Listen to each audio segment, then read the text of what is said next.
नमस्कार दोस्तों, अब हम गमन एवं संचलन पाठ का तीसरा भाग पढ़ेंगे। इस वीडियो में हम पढ़ेंगे कंकाल तंत्र, संधियां या जोड़ और पेशीय और कंकाल तंत्र के विकार। कंकाल तंत्र में अस्थियां का एक ढांचा और उपास्थियां होती है। शरीर की गति में इस तंत्र की महत्वपूर्ण भूमिका होती है।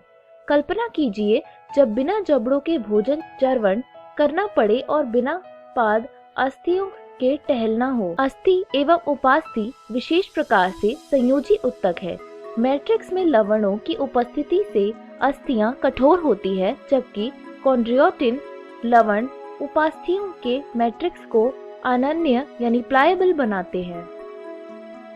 मनुष्य में यह तंत्र 206 अस्थियों और कुछ उपास्थियों का बना है।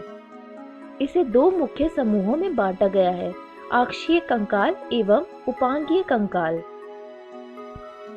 अक्षीय कंकाल में 80 अस्थियां होती है जो शरीर के मुख्य अक्ष में पर वितरित होती है।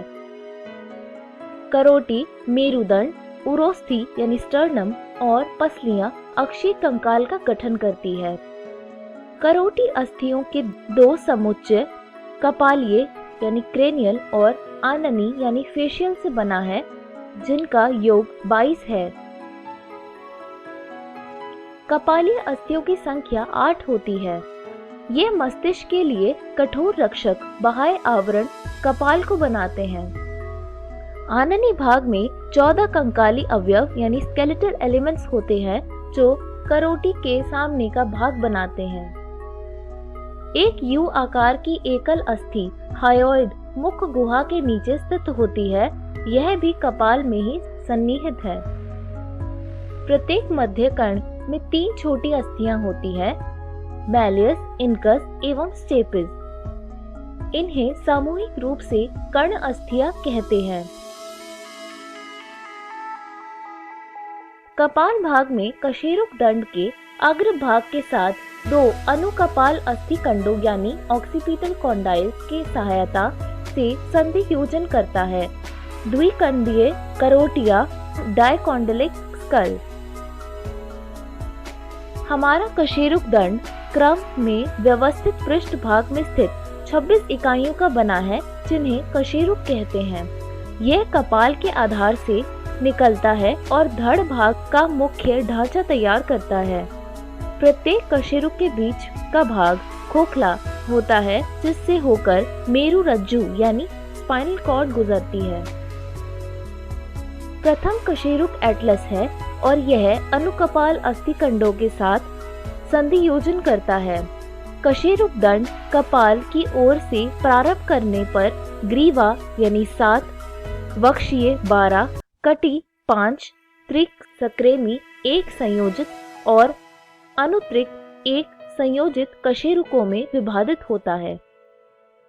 ग्रीवा कशेरुकों की संख्या मनुष्य सहित लगभग सभी स्तनधारियों में 7 होती है।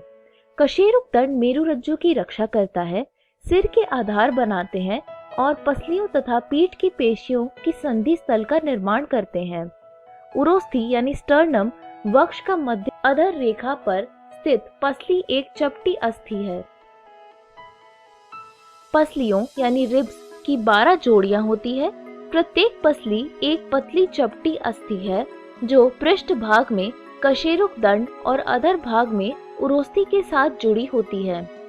इसके पृष्ठ सिरे पर 2 संधि योजन सतह होती है, जिसके कारण इसे द्विशिरिस्थ यानी बाइसेफेलिक भी कहते हैं।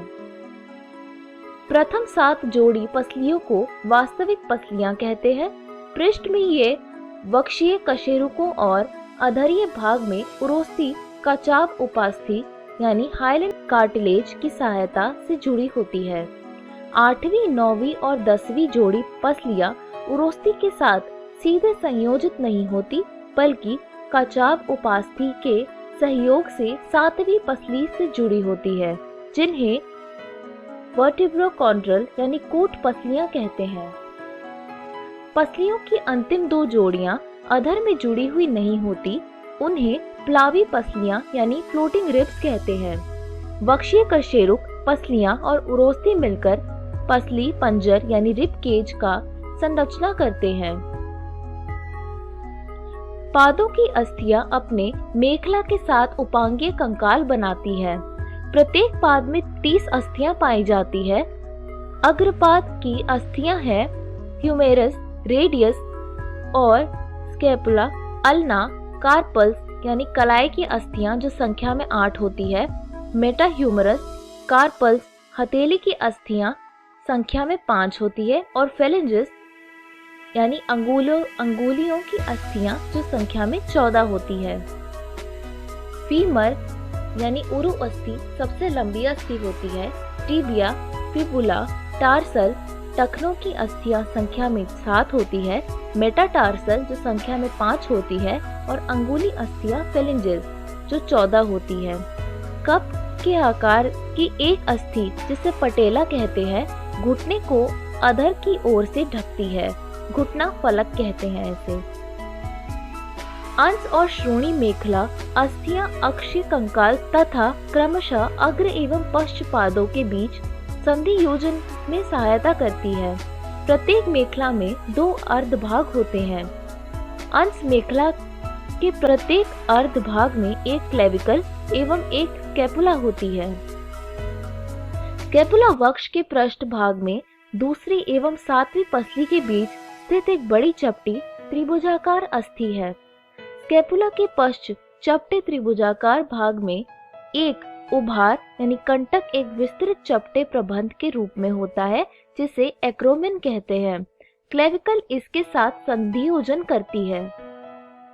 एक्रोमिन के नीचे एक अवनमन जिसे क्लिनोइड गुहा कहते हैं ह्यूमरस के शीर्ष के साथ कंधों को जोड़ बनाने के लिए संधियोजन करती है। प्रत्येक क्लेविकल एक लंबी पतली अस्थि है जिसमें 2 वक्र पाई जाती है। इस अस्थि को सामान्यतः चतुर्क यानी कॉलर बोन कहते हैं। श्रोणी मेखला यानी पेल्विक गर्डल में 2 श्रोणी अस्थियां होती हैं। प्रत्येक श्रोणी अस्थि 3 अस्थियों के संलयन से बनी होती है, इलियम, इस्चियम और प्यूबिस। इन अस्थियों के संयोजन स्थल पर एक गुहा एसिटाबुलम होती है जिससे उरु अस्थि संधियोजन करती है। अधर भाग में श्रोणी मेखला के दोनों भाग मिलकर प्यूबिक संलयन यानी प्यूबिक सिम्फाइसिस बनाते हैं जिसमें रेशेदार उपास्थि होती है। संधियां या जोड़। संधियां या जोड़ हर प्रकार की गति के लिए आवश्यक है जिनमें शरीर की अस्थियां सहयोगी होती है। चलन गति भी इसका उपवाद नहीं है। जोड़ अस्थियों अथवा एक अस्थि एवं एक उपास्थि के बीच संधि स्थल है। जोड़ों द्वारा गति के लिए पेशी जनित बल का उपयोग किया जाता है। यहाँ जोड़ आलम यानी फलक्रम का कार्य करते हैं। इन जोड़ों पर गति विभिन्न कारकों पर निर्भरता के कारण बदलती है। जोड़ों को मुख्यतः 3 संरचनात्मक रूपों में वर्गीकृत किया गया है जैसे रेशीय, उपास्थि युक्त और साइनोवियल यानी स्राव। रेशीय जोड़ किसी प्रकार की गति नहीं होने देते। इस तरह के जोड़ द्वारा कपाल की चपटी अस्थियां जो घने रेशीय संयोजी उत्तक की सहायता से C1 यानी सूचर्स के रूप में कंकाल बनाने के लिए संयोजित होती है। उपास्थि युक्त जोड़ों में अस्थियां आपस में उपास्थियों द्वारा जुड़ी होती है। कशेरुक दंड में 2 निकटवर्ती कशेरुकों के बीच इसी प्रकार के जोड़ हैं जो सीमित गति होने देते हैं। साइनोवियल जोड़ों की विशेषता 2 अस्थियों के संधियोजन सतहों के बीच तरल से भी साइनोवियल गुहा की उपस्थिति है। इस तरह की व्यवस्था में पर्याप्त गति संभव है। ये जोड़ चलन सहित कई तरह की गति में सहायता करते हैं। कुंदक खलिका संधि ह्यूमरस और अंश मेखला के बीच। कब्जा संधि यानी घुटना संधि, धुराग्र संधि और पाइवट संधि यानी एटलस और अक्ष के बीच। बीसी संधि ग्लाइडिंग संधि जो कार्पल्स के बीच होता है। और सैडल जोड़ अंगूठे की कार्पल और मेटाकार्पल के बीच इनके कुछ उदाहरण हैं। पेशी और कंकाल तंत्र के विकार माइस्थीनिया ग्रेविस। ये स्व प्रतिरक्षा विकार है जो तंत्रिका पेशी संधि को प्रभावित करता है। इससे कमजोरी और कंकाली पेशियों का पक्षघात होता है। पेशीय दुष्पोषण यानी मस्कुलर डायस्ट्रोफी विकारों के कारण कंकाल पेशी का अनुक्रमित अभ्यासन। अपतानिका शरीर में कैल्शियम आयनों की कमी से पेशी में तीव्र ऐंठन। संधि शोथ यानी आर्थराइटिस जोड़ों का शोथ। अस्थि सुशीरता यानी ऑस्टियोपोरोसिस ये उम्र संबंधी विकार है जिसमें अस्थि के पदार्थों में कमी से अस्थि भंग की प्रबल संभावना है। एस्ट्रोजन स्तर में कमी इसका सामान्य कारक है। गाउट जोड़ों में यूरिक अम्ल कणों के जमा होने के कारण जोड़ों का शोथ। इस वीडियो में हमने सीखा कंकाल तंत्र, संधियां या जोड़ और पेशीय और कंकाल तंत्र के विकार, और इसी तरह हमारा यह पाठ समाप्त होता है। धन्यवाद।